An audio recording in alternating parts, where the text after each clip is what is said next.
Safety is extremely important. We always hold safety above anything else, and everything that we do. Construction is sometimes inherently dangerous business to be in, but with the safety protocols that we have in place and everybody looking out for each other, we really feel we do a good job of it, but definitely safety is always number one.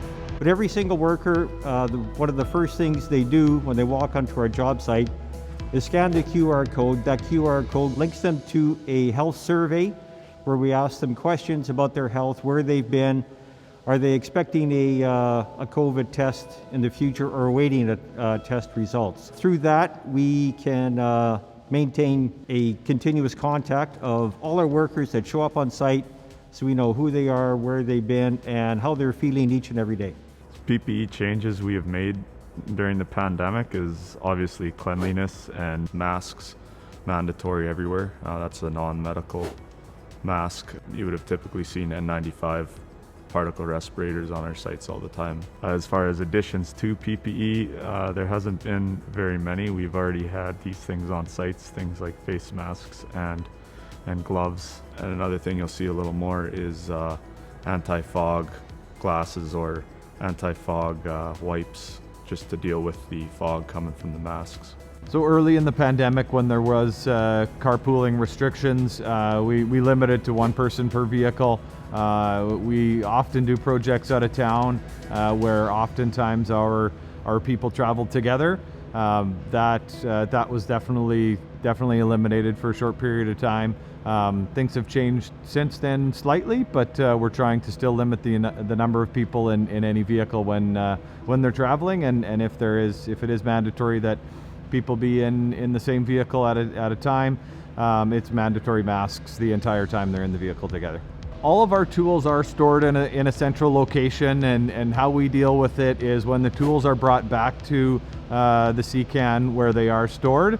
It is at that time when they're disinfected before they are placed back into the CCAN. So somebody else going in there knows that when they're taking a tool out, it is sanitized and disinfected and safe for use. Normally, when we have a large project like this, you have a lot of sub-trades, you just let them in and everybody goes to work, and we just manage the safety of where people are working, make sure nobody's working above each other, below each other, maintain that part of the safety. Once the COVID virus came in and the pandemic, we had to adjust our schedule, so we only had so many people allowed on site. A project like this here at Dark Hall, we have a lot of square footage, we have a lot of space. It wasn't a big concern.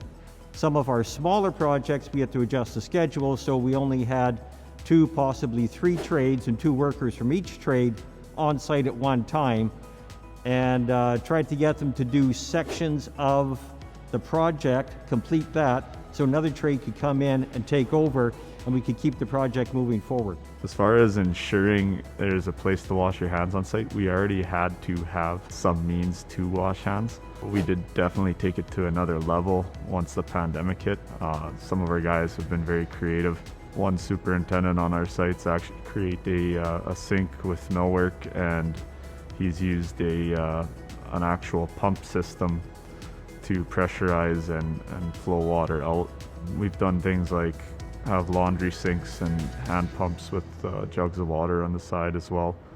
To ensure social distancing measures were in place, it's a little difficult to make sure that's done in construction.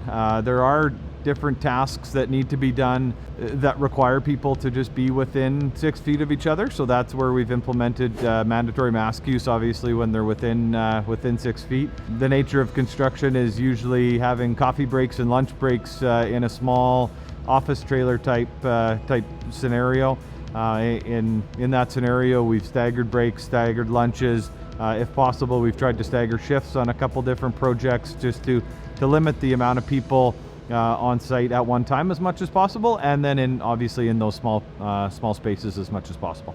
We hang up new signage that reminded workers to maintain a physical distance, a social distance, 2 meters or 6 feet. Through that, we've also had many toolbox talks, weekly, daily toolbox talks, safety meetings, where we talk a lot about the COVID virus, what we have to do to maintain our distance, proper masking. As I wander through the job sites, I'm always reminding workers in the beginning to maintain that distance and to wear the proper mask and just be cautious of what they were doing.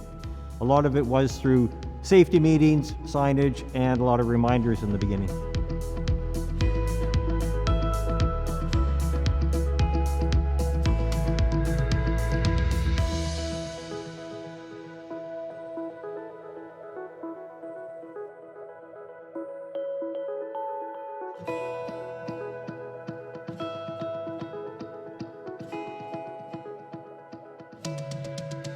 My name is Paul Carter, and I'm the Dean of the Joseph A. Remy School of Construction at Saskatchewan Polytechnic.